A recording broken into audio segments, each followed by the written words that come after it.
आगे बढ़ रहे हैं, आज की बड़ी खबर की बात करेंगे। इंटेलिजेंस एजेंसी रॉ के पूर्व चीफ एएस दुलात ने कई अहम मुद्दों को लेकर बड़ा खुलासा किया है।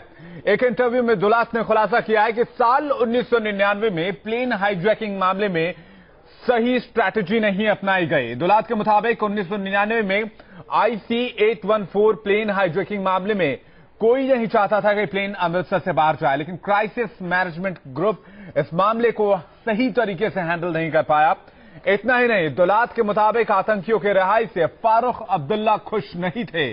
उन्होंने इसे गलती बताते हुए इस्तीफा देने तक का मन बना लिया था।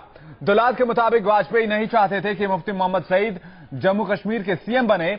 इतना ही नहीं, दुलात ने यह भी कहा कि वाजपेयी ने माना था कि गुजरात दंगे गलती का परिणाम थे।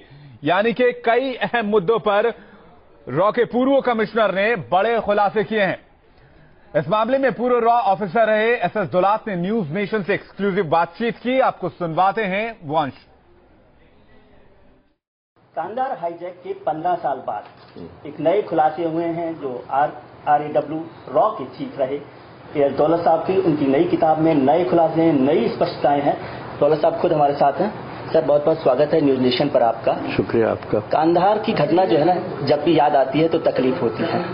क्या आप भी आज भी उस तकलीफ के साथ जी रहे हैं? नहीं, मुझे कोई खास तकलीफ नहीं हुई, ना तब हुई ना अब हो रही है तकलीफ। मैं तो बड़ी स्पष्ट तरीके से किताब में लिखा है कि हमारे पास कोई ऑप्शन थी ही नहीं सरकार के पास, क्योंकि 170 करीब उसमें पैसेंजर थे। कोई चाहता नहीं था कि किसी को एक को मार दिया था उन्होंने, और वो जो जहाज के कप्तान थे वो बार बार कह रहे थे कि और लोगों को मारने वाले हैं। तो उस माहौल में जब जहाज कंधार पहुंचा जो तालिबान के कंट्रोल में था, हमारे पास ऑप्शन क्या थी? नहीं, तो सवाल तो यहीं पर शुरू होता है कि जहाज जो है कंधार क्यों पहुंचा। उससे पहले जब अमृतसर में हमारे पास था तब हम कुछ नहीं कर पाए। ये एक बड़ा गूफअप रहा, बड़ी परेशानी रही, जिससे सारा घटनाक्रम हुआ। वो देखिए, ऐसा है, गूफअप का ये है कि एक अपॉर्चुनिटी थी अमृतसर में, बड़ी अपॉर्चुनिटी सर। 45 मिनट आप वहां, 45 मिनट 50 मिनट जहाज वहां था, एक अपॉर्चुनिटी थी। लेकिन तब भी सवाल यही उठता था, और यही डीजीपी पंजाब भी यही कह रहे थे, और CMG में भी यही कंसर्न था, और सरकार में भी यही कंसर्न था, और प्रकाश सिंह बादल साहब का भी यही कंसर्न था कि कोई लोग ना मारे जाए। तो उस कंसर्न की वजह से कोई फैसला ये नहीं कर सका कि भाई ये जहाज अब नहीं जाएगा अमृतसर से। मुझे बताया गया कि जसवंत सिंह जी दिल्ली में बैठकर वहां पर पंजाब में निर्देश दे रहे थे कि किसी भी तरह से जहाज को रोक लें, रोड रोलर चला दें, एम्बुलेंस चला दें, ट्रक को लगा दें। जसवंत सिंह जी कह रहे थे, ऐसा बताया गया। तो ये मुझे मालूम नहीं, क्योंकि जसवंत सिंह जी उस समय CMG में नहीं थे जी। तो अगर उन्होंने CM जी क्या कर रही थी, क्योंकि प्रधानमंत्री उस समय खुद हवाई जहाज से उतर रहे थे, और उस हवाई जहाज में कोई सैटेलाइट फोन की व्यवस्था नहीं थी, कोई सिस्टम ने उनके पायलट को फोन नहीं किया।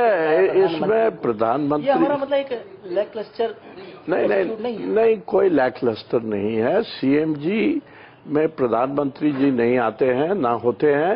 CMG के चेयरमैन जो है वो कैबिनेट सेक्रेटरी रहते हैं, वो चेयर करते हैं CMG को।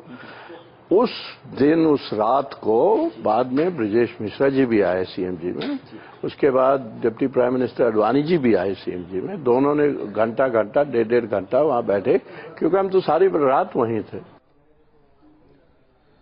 तो कई अहम खुलासे किए हैं। इस पर बातचीत करने के लिए हमारे वरिष्ठ संवाददाता विजय त्रिवेदी जुड़ गए हमारे साथ, उनसे बातचीत करेंगे। लेकिन आपको बता दें, विजय जी आपके पास आएंगे, लेकिन इससे पहले बता दें कि कांग्रेस ने इस खुलासे के बाद अटैकिंग रुख अख्तियार कर लिया है, और इस पर कई गंभीर सवाल भी खड़े किए हैं। तो भारतीय जनता पार्टी से फिर से कांग्रेस पार्टी ये पूछना चाहेंगे कि किस परिस्थिति में, किस कारण से IC-814 814 को अमृतसर से बीजेपी के सरकार ने जाने दिया। ये मानते हैं कि इस शहीद सलाउद्दीन के बेटा के एडमिशन के विषय पर पूरी तरह से देश को जानकारी दें। किस कारण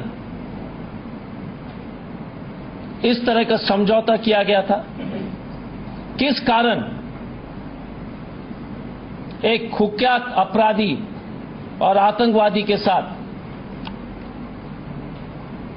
बातचीत चल रही थी। और इस प्रकरण से स्पष्ट होता है जो वर्तमान जम्मू एंड कश्मीर की स्थिति देखते हुए कि भारतीय जनता पार्टी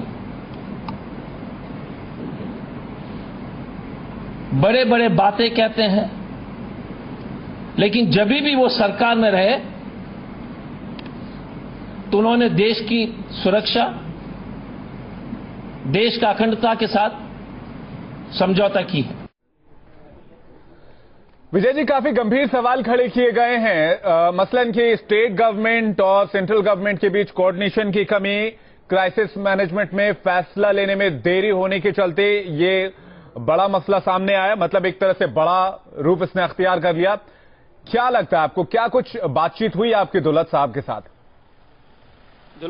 जी, विवेक दुल्ला साहब से भी इस सिलसिले में बात हुई और मैंने ये सारे सवाल किए, बल्कि मैंने एक और सवाल पूछा कि क्या ये जो पूरी घटना है कांधार हाईजैक की IC-814 की, उसमें विदेश मंत्रालय और गृह मंत्रालय दोनों ही फेल साबित हुए, क्योंकि गृह मंत्रालय की नाकामी की वजह से अमृतसर से वो जहाज उड़ गया और कोई देख नहीं पाया, NSG वहां पर काम नहीं कर पाई, CMG वहां पर काम नहीं कर पाई। और जब अमृतसर से उड़ गया तो भारत सरकार का विदेश मंत्रालय, विदेश मंत्री पाकिस्तान में जो हमारे संबंध अच्छे नहीं थे, तो उनके समय भी जब लाहौर में जहाज रुक गया तो उसको वहां से उड़ने दिया गया, क्योंकि भारत सरकार का जो विदेश मंत्रालय है उसको सरकार को मनाने में कामयाब नहीं हुआ। फिर जब वो UAE में, दुबई में वो जहाज उतरा, वहां पर भी कोशिश की गई, लेकिन UAE की सरकार, जबकि वहां से संबंध खराब नहीं थे, लेकिन उस समय भी विदेश मंत्रालय UAE सरकार को इस बात के लिए तैयार नहीं कर पाया कि वहां पे हम मिलिट्री ऑपरेशंस कर सके। उसके बाद जब कांधार पहुंचे तो कांधार में तो तालिबान का कब्जा था और वहां हमारा रिश्ते अच्छे नहीं थे, तो उस वजह से भी वहां पर नाकामी हमें हासिल हुई। तो दोनों सरकार के जो दोनों मंत्रालय हैं। बिल्कुल विजय जी, अमृतसर में तकरीबन 6 घंटे के आसपास प्लेन रुकी थी और तत्कालीन पुलिस प्रमुख जो सरबजीत सिंह थे उस समय पंजाब में, उन्होंने दुल्ला साहब ने यह भी कहा है कि सरबजीत सिंह ने यह हवाला दिया कि 6 घंटे तक प्लेन रुकी रही, लेकिन कभी भी उन्हें यह ऑर्डर नहीं मिला कि प्लेन को रोकना है, प्लेन को जाने नहीं देना है। इस विषय पर क्या कहना था उनका? बिल्कुल, दुल्ला साहब भी यही कह रहे हैं कि, लेकिन जो गिल साहब के, उन्होंने जो पंजाब पुलिस के जो प्रमुख हैं, उनका ये बयान भी बड़ा हैरानी वाला है कि उन्होंने कहा कि मैं कोई KPS गिल नहीं हूं कि मैं इस पर अटैक कर दूं। पंजाब पुलिस के प्रमुख को भी, पंजाब के जो मुख्यमंत्री थे प्रकाश सिंह बादल को भी, उनको भी वहां पर फैसला करना था। क्या वो सिर्फ केंद्र सरकार का इंतजार कर रहे थे? और एक महत्वपूर्ण बात है जो मुझे जानकारी मिली, जो दुल्ला साहब ने शायद उसमें किताब में लिखी नहीं है, कि प्रधानमंत्री अटल बिहारी वाजपेयी उस समय जहाज में थे, वो दिल्ली लौट रहे थे। उस जहाज में जो प्रधानमंत्री का विशेष विमान था उसमें कोई सैटेलाइट फोन की व्यवस्था नहीं थी। तो मतलब 1 घंटा 20 मिनट बाद जब प्रधानमंत्री दिल्ली उतरे हैं तब उन्हें इस बात की सूचना मिली कि जो विमान है हाईजैक हो गया है। ब्रजेश मिश्रा NSA थे, प्रिंसिपल सेक्रेटरी थे, वो विमान के लैडर के नीचे खड़े हुए थे और वहां पर जब वाजपेयी उतरे तब उन्होंने इस बात की जानकारी दी। तो इससे हमें समझ में आ रहा है कि हमारी पूरा व्यवस्था किस तरह की थी। फिर NSG जो है वहां पर नहीं पहुंच पाई टाइम पर। ये बहुत सारे सवाल हैं जिनका जवाब सरकार को देने चाहिए। बिल्कुल, शुक्रिया विजय जी इस जानकारी के लिए। और